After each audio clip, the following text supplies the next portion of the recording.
Merry meet Virgo. Virgo sun sign, rising sign, and or moon sign. This is a 2-week reading for all Virgos starting today, the 3rd of March, 2024. We are streaming live on YouTube and on Twitch. Moderating today on YouTube is the lovely Sarah. Moderating on Twitch is the lovely Shirley. Thank you so much, Sarah, and thank you so much, Shirley.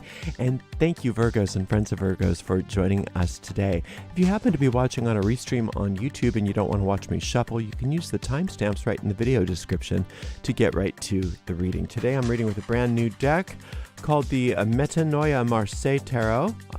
And so far, I love this deck quite a lot. I've given one reading with it earlier, so I hope you enjoy it. And I've already purified with this 4711 old standby. I've put links to both of these products in the video description of this video on my YouTube channel. So check that out if you'd like to purchase. If you're watching us on YouTube, please make sure you like the video, subscribe to the channel, and hit the notification bell. If you're watching on Twitch, please make sure that you follow us on Twitch. You can watch on Twitch without ads when you subscribe to us there. We have a shop at arielscornershop.com, arielscornershop.com. Those are still affiliate links, which means we make a small commission off of each and every sale. Keep an eye out for our new shop, which is in development right now. We expect a soft launch sometime in April. Just as a reminder, if this reading doesn't make sense to you, it doesn't seem to apply to you, don't try to force things. It's probably just not meant for you. If that's the case, check out the zodiacal readings for your other signs. Remember that we have a general reading for all signs every day except for Monday, and every Sunday we come out with a weekly pick a card reading that covers Monday through Sunday of the following week. So today we'll come out with a reading that starts tomorrow. If you'd like to give a donation, you can do that by going to paypal.me/arielgatoga, paypal.me/arielgatoga. If you're on YouTube, you could use a super sticker, super chat, or super thanks if you feel like giving a donation. By the way, all the most recent restreams of the tarot readings are available on our website, arielscorner.com. arielscorner.com. Just click on the free online tarot readings link right in the main menu. All right, I think we're shuffled up nice and sufficiently. So let's give this deck a nice clean cut and see what's in the cards for all you gorgeous Virgos. Starting today, the 3rd of March. Starting out with a 9 of Cups. I like that. Emperor, yay. And then what do we have? A 6 of Swords. Wow, this is nice. Nice little base reading for everybody. So the 9 is a very satisfying card, the 9 of Cups. 9 is a lunar number, and cups can be somewhat of a lunar suit if you look at it in the right way. So it's very moony. So we can call you Miss or Mr. Mooney, right? For those of you that remember the Lucy show. Anyway, the 9 of Cups is a magnetic card that is drawing your good. I like this. It reminds me of the sphere on the Tree of Life, Yesod, which is ruled by the moon. It's the astral plane. So whatever you put on the astral plane starts to want to gain form in the physical world. So it's a really good time for you to start really using your mind, Virgo, to imagine what you want. And it doesn't have to be anything super formal if you don't want it to be. I mean, if you're into magic or other kinds of techniques like that, absolutely, use all those techniques. But if you're not, or if you don't, have a lot of background in that doesn't mean that you can't fully use this power. Just start imagining what you want. Just daydream what you want and spend a good amount of time. And what's really helpful is if you daydream about what you want as you're going to sleep, and go to sleep in that feeling of you having what you want. That's a good use of that energy.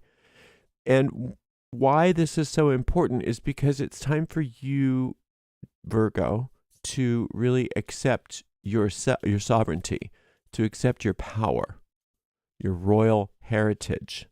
You are the emperor, and your life is your empire, and what you say goes. And when you combine the what I say goes with that magical power of this 9 of Cups, it's pretty intense. It's pretty formidable, the amount of power that you can have over your life. And it's important when you get that Emperor card to remind yourself that a good emperor is surrounded by good advisors. And your best advisor is that inner teacher. And you want to call upon that inner teacher and ask to be led. A good leader on the physical plane is one who follows on the invisible plane. When you're a follower on the invisible plane and you're asking at every moment, what do I do? Where do I go? Guide me, and you're using your intuition to be guided rather than making up things all by yourself without asking first, having that questioning mind. When you're like that, what people see is somebody that really knows what they're doing. And they think, oh boy, that person really knows their mind. They really know what they're doing. They are such leaders. They know exactly what they're doing.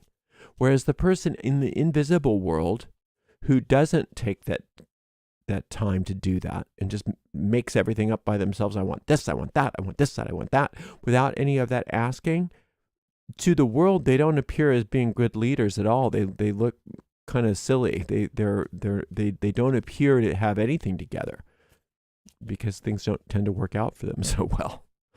So having that asking, that questioning mind makes you a better leader, makes you a better emperor. Now, the Six of Swords is saying that whatever remnants of problems that are around you, or even active problems that are around you, want to be resolved quickly. Ooh, I just dropped my cards. Hold on. That's fine. I got them back. Those problems want to be resolved quickly and divinely.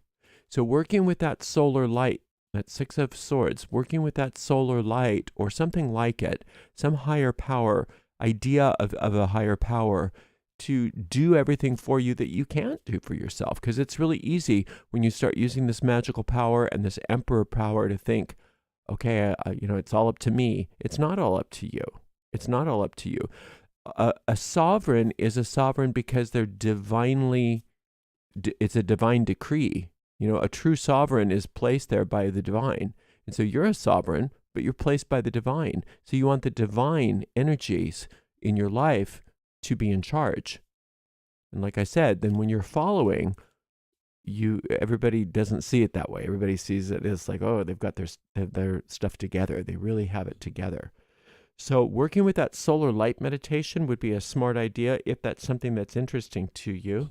Another meditation that you might want to take a listen to, if you have the time to do a guided meditation, is the one on the Emperor called Claiming Your Royal Powers. And you can find all of those meditations in the link right in the video description of this video.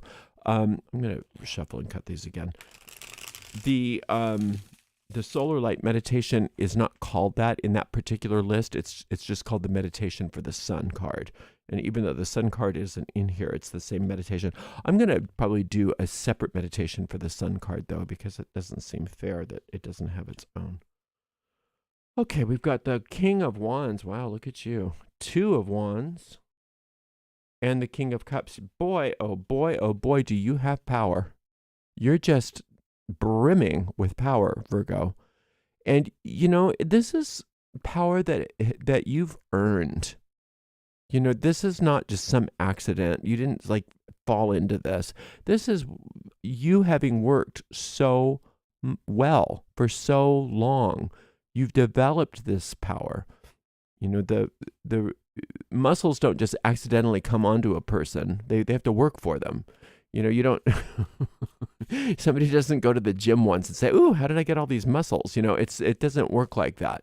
It takes a lot of work, and you've worked a lot. And because of that, you know what you're doing in your chosen field, whatever you're good at. You know what you're doing. Don't question that. I think you are questioning yourself that and if you're dealing with that, maybe a little bit of the imposter syndrome, because it's not a negative quality. It's actually a positive quality for you, because you're not arrogant about it. But you don't want to take that to a degree where you're doubting yourself, or you're impatient with yourself and you think that you should be better than you are. You're as good as you need to be. You're amazing. I mean, you're just amazing at what you do, and questioning that and having a little bit of that. Well, I don't know if I'm all that great. There's a nice kind of humility to that, but if you take it too far, it's not healthy. It's not correct. You don't want to discount all of the work you've done. You've done so much. So now you need to reap the benefits of that. Don't question yourself into failure. You know what I mean? Because that is not justified here. The other thing that you've been working on is your inner world, your spiritual progress. Now, some of you may not think of it as that. You may not call it spiritual progress. Some of you might be in therapy, which is a type of spiritual progress. Some of you might be into meditating. Some of you might be into studying different things, or just working on yourself, just being honest with yourself, just becoming a better person, a better version of you. Whatever that is, what you're doing is right. You're doing well. You're doing extremely well, and you're going to be, I think, coming over these next couple of weeks more into an understanding of how well you're doing. And it's not arrogant. I just want to say that again. It's not arrogant to acknowledge that. You're not saying you're better than everybody else, and you're not even taking personal credit for it. But you are, it's important for you to come to an understanding that what you've been doing is beneficial. And the way you've been living your life and working and doing all of these great things that you're doing is beneficial not only to you, but to other people. So please don't do the false humility, because false humility is a type of arrogance. Oh, I'm not that great. Yeah, I could be better. That's a type of arrogance. It's saying that the laws of the universe don't work for you. It's just like, yeah, I know I've put in a lot of work, and I know I'm really, skilled at what I do, but no, it's the reason why you're so good at what you do, and the reason why it's working for you is because that's how the universe is set up. You do things a certain way, you get a certain result, and that's exactly what's happening, and that's to be celebrated. That's to be celebrated. I don't think you have anything to worry about in regards to becoming arrogant. I really don't. You look like you're really in a good, healthy place, and you want to stay in that good, healthy place and not move into that false humility. That's really the only thing that I see here about you that you might want to tweak a bit.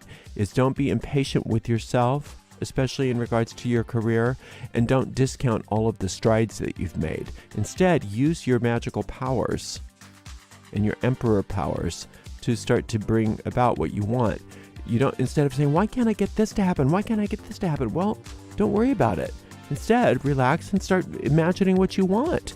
Use your power of magnetism to bring it to you, to make sure it does come to pass. But you don't do it by forcing and being impatient. You do that by relaxing and imagining what you want and going to sleep with that vision on your mind over and over again every night. Calling on that inner guidance to guide you, and then calling on that solar light to fill in all the gaps, to do all of the things for you that you can't do for yourself. And there's a lot that you can't do for yourself, and it's supposed to be that way. It's supposed to be that way. Just imagine all of the stuff that the sun does for us here on Earth that we can't do for ourselves, right? So it's okay to be dependent upon a higher power. That's okay. That is a good thing to recognize, and that makes you a better emperor. Wow, Virgo. What an amazing, amazing reading. You're doing so well. I'm extremely pleased with this, and you should be as well. All right. Well, thank you so much for joining us today. And thank you so much to the amazing moderators, Sarah and Shirley. And we'll see you in 2 weeks, Virgo. Blessed be.